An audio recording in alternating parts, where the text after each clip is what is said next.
જો ભાઈ એવી રીતના કાંક શકાય છે. એટલે સીધો ખજૂર નાખીને મેં તો શરૂ કર્યું ને એટલે આખી ઓસરીમાં ખજૂર ખજૂર એવી જો તું કોકના દાંત પડી જાય આમ જો. કેટલું સોય સોય કર્યા હતા ને તોય એટલા ખળિયા નીકળે બોલો. જો એટલો છે ને ખજૂર બિસ્કિટ થયો છે.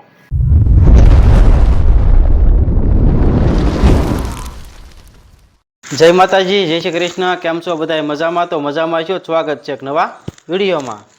અને ફરીથી મસ્ત મજાનો જો કે આપણે વિડીયો લઈને આવી ગયા છીએ. અને આજ તો નવા દિવસમાં તો જુઓ કે આજે આપણે રેસીપીનો વિડીયો બનાવો છો. તમે થંબનેલ જોઈને આવ્યા છો એટલે તમને તો ખબર પડી જ ગઈ છે. આજે આપણે બનાવવાનું છે ખજૂર પાકનું એવું કાંઈક બનાવવાનું છે. બાકી તો હજી મને નથી ખબર, આપણે સેજુને પૂછ્યું આપણે.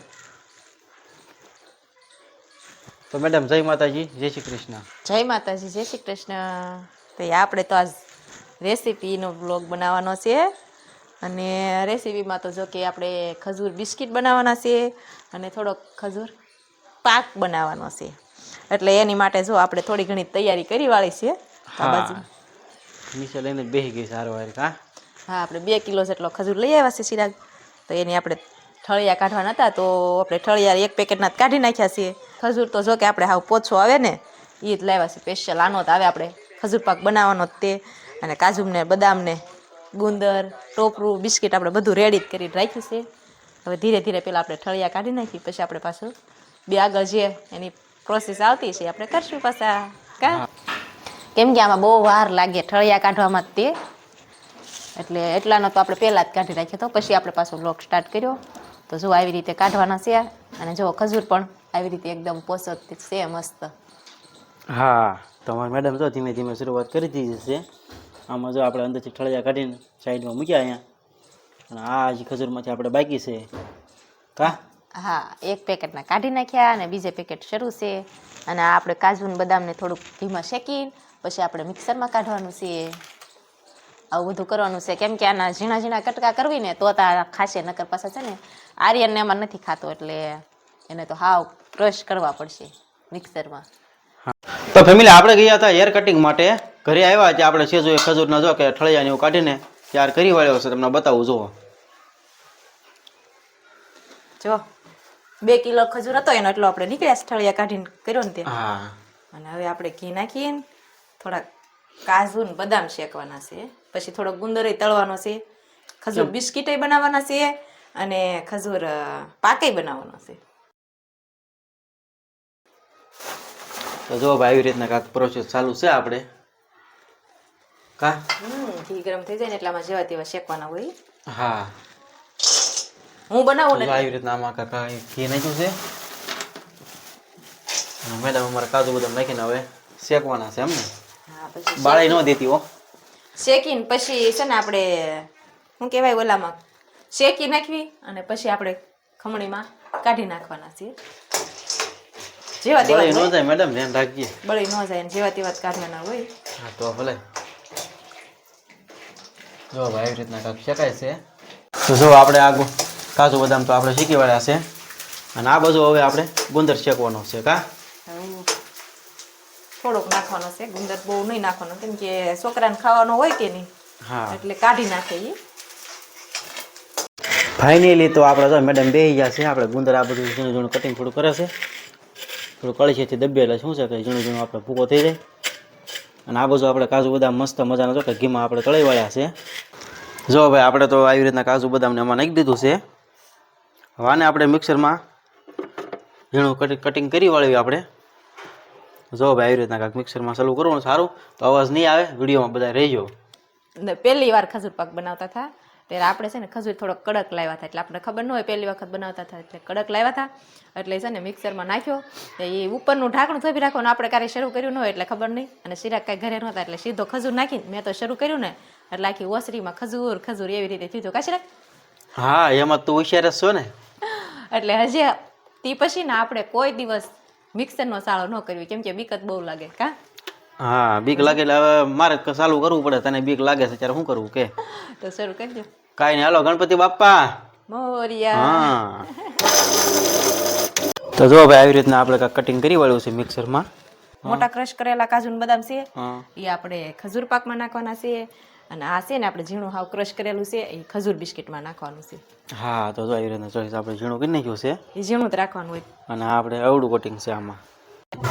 તો આપણે ખજૂરનું કટિંગ ને ગુંદર ને એવું બધું તળાઈ ગયું ને બાકી રહ્યો આપણે ખજૂર શેકવાનો. તો આપણે જો ઘી નાખી દેવી તવીમાં, નાખી દીધું છે. હવે ખજૂર નાખી દેવી,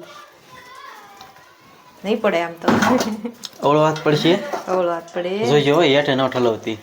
ઠલવું ને હેઠે એ તો મને ખબર છે, એક વેચી તું કાંઈ ઢોળાવા નહીં દે. 2 વખત કરવો પડશે કેમ કે છે ને હમાઈ એમ નથી તવી નાની પડે આપણી. હા મોંઘા ભાવની કાંઈ હેઠે થોડું પડવા દેવાનું હોય. હા જો ભાઈ એ રીતના કાંઈક નાખ્યો આપણે શેકવા. હા આ બધું આપણું કટિંગ છે કમ્પ્લેટ. તો મેડમ કેવો સ્વાદ આવશે અગાઉ તને પૂછ્યું તો? તમે ખાવો છો વર્ષ આપણે બનાવી જ છે તમને નહીં ખબર હોય? આ વખતે કેવું બનશે એ કે? આ વખતે આ તો આપણે આગળ વિડીયોમાં જોઈશું અને તમે બધા હાજરમાં જ છો ને, કહેજો બધા કમેન્ટ કરીને અને કેવો લાગ્યો એ પણ કહેતા જજો અને આવજો બધા ખાવા બની જાય એટલે. જો થઈ ગયો ને એકદમ મસ્ત ક્રશ, જોઈ જુઓ. વાહ ભાઈ વાહ. આવી રીતે આ પણ આપણે શેકવાનો છે. હા તો કેટલા 2 ગણ કરવા પડશે હું? કેમ કે તવી નાની રહી ને એટલે હમાય નહીં. વાહ તો થોડીક તારે મહેનત થાય હું. હા મહેનત તો પૂરી થવાની છે. હા એ સારું ભાઈ, મહેનત કરેલું હોય ને જ મજા આવે ખાવાની. એ વાત બરોબર તમારી. તો આપણે છે ને પહેલાં તો આપણે ખજૂર પાક જ બનાવી નાખવાનો છે. ખજૂર બિસ્કિટને તો આપણે પછી રાખવાના છે કેમ કે ખજૂર પાકમાં તો હું આપણે ગોળી વાળીને મૂકી દેવાનું અને ખજૂર બિસ્કિટમાં વાર લાગશે એટલે. તો જો આપણો ખજૂર પાકનો ખજૂર મસ્ત શેકાઈ ગયો છે. અને હવે આપણે કાજુ ને બદામને નાખી દેવી અને આનું તો આપણે થોડુંક તમને કીધું એ પ્રમાણે મોટું જ કટિંગ રાખ્યું છે અને મિક્સરમાં કાઢ્યું છે ને એટલે અમુક નાનું ને અમુક મોટું રહી ગયું છે. કાશી રાખ. હા જો કે મિક્સરમાં કાઢવાનું કારણ તો આપણે શું છે ફટાફટ કામ થઈ જાય અને ઓલું તો નહીં રહે કાઢવા રહી તો અડધી કલાક તો આપણે જો કે એમાં જ હોય જાય કટિંગ. જો ગુંદરે નાખી દીધો અને હવે પાછું મિક્સ કરી લેવી આપણે. હા અને હવે તો ગેસ બંધ કરી દેવી તો હાલે. મોંઘા ભાવનો ગુંદર પડી ન જવા દેવાય. અને હવે હેઠે લઈને આપણે મસ્ત રીતે ભેગી કરવાનું છે ને આ કામ ચિરાગને દેવાનું છે. જો ને મને હોપવાનું છે. હા એકલા તો નહીં થાય એવું લાગે છે. આમ જો મહેનત કરવી પડશે ને. વાહ વાહ સરસ મજાનું આપણે મિક્સ કરી વાળ્યું છે, તમને બતાવું જો આવી રીતના. અને આપણે ધીમે ધીમે પણ મેડમ લાડવા વાળવા મળ્યા છે. બતાવો તો મેડમ કેવા લાડવા વાળે છે. તો જુઓ ભાઈ આવી રીતના કાંઈક વાળે છે જણા જણા. હજી આપણે શરૂઆત જ કરી છે કા. હા અને જોઈજો ખજૂર કરતા તો બધું ઓલું વધારે લાગે છે. હા તો ફેમિલી જો આપણે મસ્ત મજાના લાડવા વાળ્યા છે અને હવે તમને બતાવું. તો જો આવી રીતના આપણે કંઈક 2 ડીશો કરી છે. આ ડીશ તો આપણે ફૂલ ભરાઈ ગઈ છે, આ થોડીક આપણે ખાલી રહી ગઈ છે. અને આ બાજુ આપણે જો ટોપરું છે, આ ટોપરું પણ મસ્ત મજાનું ભરાઈ દીધું માથે. તો ફેમિલી જો આપણે આ બાજુ આપણે ખજૂર બિસ્કિટની પણ તૈયારી થઈ ગઈ છે ચાલુ. આવી રીતના ફરીને પાછો કાંક આપણે ખજૂર ગરમ થાય છે. અને સેજુ આ શું કાઢ્યું તે એટલા ઠળિયા નીકળ્યા. અરે જોઈએ હતું કોકના દાંત પાડી દે. જો આ પણ ખજૂર આપણે પાછો શેકી નાખ્યો છે બીજો તે. અને હવે આપણે આનો તમને કીધું એમ ખજૂર બિસ્કિટ બનાવવાનો છે એટલે આપણે ત્યાં ઝીણું કટિંગ કાજુનું રાખ્યું હતું, બદામનું કાજુનું. હવે એને ભેગું કરી દઈએ આપણે. ખીર ગઈ આપણે મમરા લાડવા અને સિક્કીને એવું બનાવીને તો ખાઈ લીધું પણ ખજૂર પાક બનાવવાનો બાકી રહી ગયો હતો. ત્યાં જો બનાવી છે ખજૂર બિસ્કિટ હવે.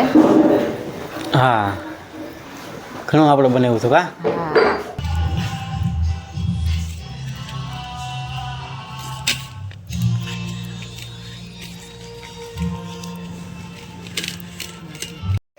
તો ફેમિલી જો આપણે ખજૂર પાક અને ખજૂર બિસ્કિટ બધું આપણે કમ્પ્લીટ થઈ ગયું છે. એ તમને બતાવું છે જો કે આપણે કટિંગ કરે છે આપણે ખજૂર બિસ્કિટનું તમને બતાવું. તો જો આવી રીતના મેડમ કટિંગ કરે છે, મસ્ત મજાનું બની ગયું. જો આવી રીતના કટિંગ ચાલુ છે ભાઈ. અને આ બધું થોડું ઘણું આપણે કટિંગ પણ કરી વાળ્યું છે. તો આવી રીતના કાંઈક કટિંગ કર્યું છે જુઓ. અને આવું બધું ખાવું તો બહુ ભાવે પણ આમાં તો મહેનત બહુ વધી જાય છે. કારણ કે આજે હું વાર મહેનત કરાવતો છું એટલે મને ખબર છે કેટલી મહેનત પડે. કાંઈ વાંધો નહીં જો આપણે સેજું કટિંગ કરે છે જો તમારે તો ખાલી મહેનત જ કરવાની. ઠામડા કેટલા પીડ્યા છે ઈ. એ તો કહું હું તને. આમાં છે ને વાસણે એટલા થાય, ખાવું તો બહુ ભાવે. હા. 10 વાગ્યાની મહેનત કરવી છે આમાં. હા. તો 12 વાગવા આવ્યા છે. હા તો જો આવી રીતના આપણે મસ્ત મજાનું ટોપરીનું ભભરાઈ દીધું છે. ખજૂર પાક તૈયાર છે અને આ બાજુ આપણે ખજૂર બિસ્કિટ પણ આપણે તૈયાર થઈ ગયા છે. હવે થોડા કટિંગ કરવાના બાકી રહ્યા કા. સરસ મજાનું આપણે ખજૂર બિસ્કિટ પણ કટિંગ કરી વાળું છે અને હવે તો આપણે બધું કામકાજ પૂરું થઈ ગયું છે.